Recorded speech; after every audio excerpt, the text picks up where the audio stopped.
Hello friends, मैं हूँ गगन भार्गव और आप देख रहे हैं हमारा चैनल गगन भार्गव।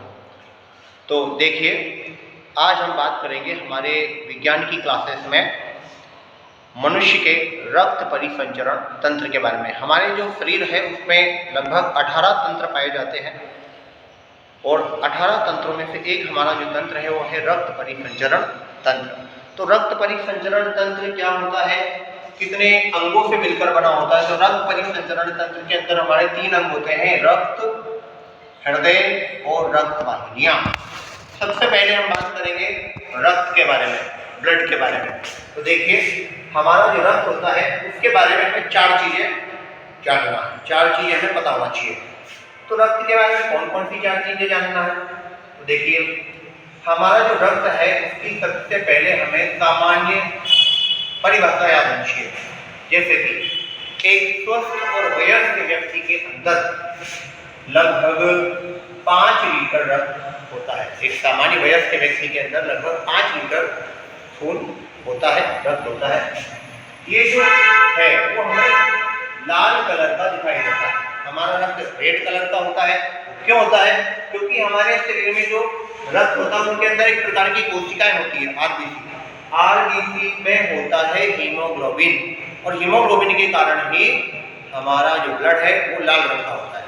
इसके अलावा देखा जाए तो रक्त के अंदर कई प्रकार की कोशिकाएं होती है जिनमें आरबीसी, डब्ल्यूबीसी और प्लेटलेट्स आते हैं। रक्त की जो मात्रा है वो पानी कम या ज्यादा पीने से चेंज होती रहती है, लेकिन उसका जो वॉल्यूम है, आयतन है, वो निश्चित रहता है। उसमें कितनी सेल्स है, कितना क्या है, वो एक निश्चित रहता है। इसके बाद हम देखते हैं रक्त के संरचना को।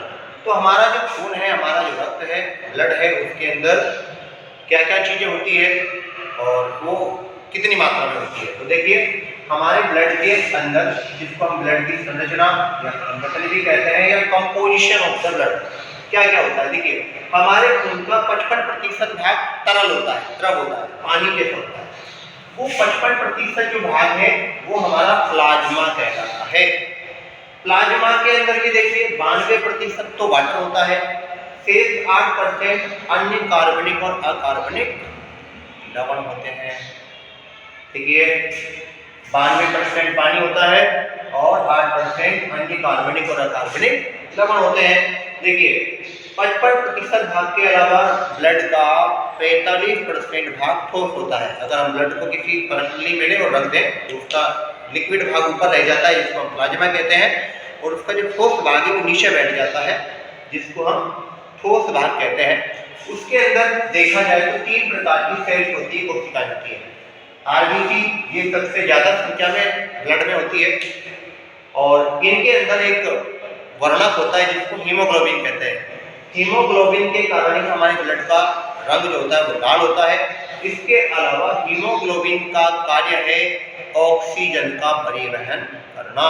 तो हीमोग्लोबिन है फेफड़ों से ऑक्सीजन को खींचकर लाता है, वो पूरे शरीर में ऑक्सीजन को भेजता है। ये इसका कार्य पाया जाता है हीमोग्लोबिन आरबीसी कोशिकाओं के अंदर। फिर देखा जाए तो दूसरे प्रकार की कोशिकाएं होती है डब्ल्यूबीसी। डब्ल्यूबीसी का आकार सबसे बड़ा होता है और ये हमें रोगों से बचाने का कार्य करती है। फिर देखा जाए तो एक प्रकार की कोशिका होती है प्लेटलेट्स, जिन्हें बिम्बाणु भी कहते हैं। ये जब हमें चोट लग जाती है तो रक्त का थक्का बनाकर खून के बहने को रोकती है। जब आप कभी डेंगू हो जाता है आपको, तो उसमें प्लेटलेट्स आपकी कम हो जाती है और इसीलिए इंटरनल ब्लीडिंग होने से डेंगू में व्यक्ति की मृत्यु हो सकती है। इसलिए प्लेटलेट्स का होना बहुत जरूरी है। ये रक्त का थक्का बनाकर ब्लीडिंग को रोकने का कार्य करती है। 3 प्रकार की कोशिकाएं होती है। तो ये हो गई हमारे ब्लड की संरचना। पहले हमने जाना ब्लड की परिभाषा, संरचना। अब देखते हैं खून कितने प्रकार का होता है। तो दुनिया में बहुत प्रकार का खून होता है, लेकिन मुख्य रूप से लगभग दुनिया की जनसंख्या का 85% लोगों का जो ब्लड है वो 4 समूहों में, 4 ग्रुप में बांटते हैं। Blood group A, B, AB और ओ। इनका निर्धारण कैसे होता है? तो देखिए, हमारे जो लाल रक्त कोशिकाएं हैं